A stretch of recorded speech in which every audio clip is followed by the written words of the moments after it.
First time po nating magluluto ng chicken curry. Ito po ang ating mga ingredients. Yan, hinugasan na po natin ang ating carrots, bell pepper, at patatas. Tatalupan na po natin siya. Yan po. Tatalupan na po natin.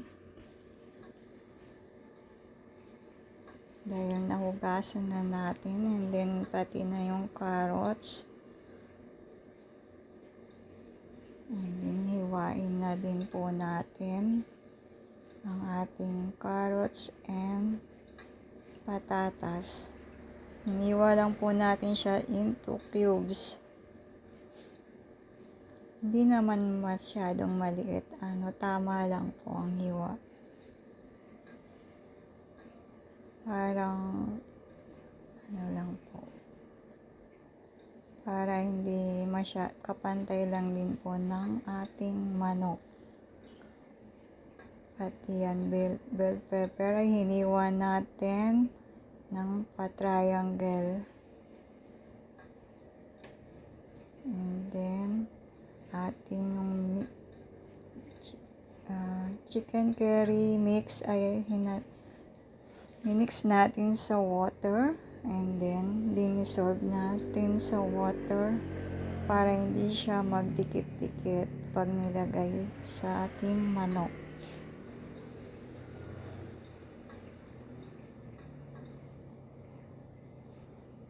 Kaya nasabi natin with the twist yung ating chicken curry kasi pinirito po natin lahat.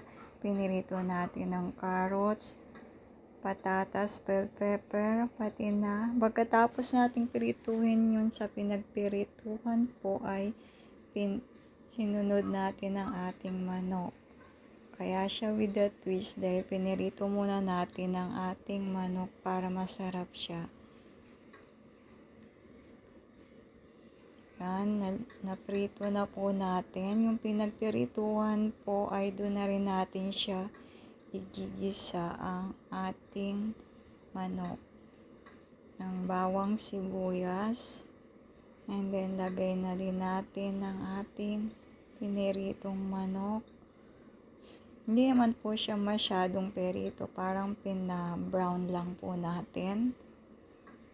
Yan po, nagisa na po natin, and then lagyan natin ang ating piniritong carrots, and then ang ating piniritong patatas.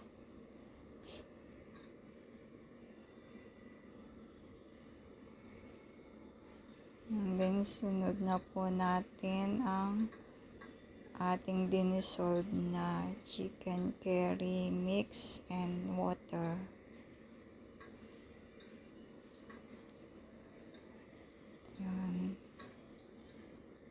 Yan po, kumukulo na. Takpan po natin muna.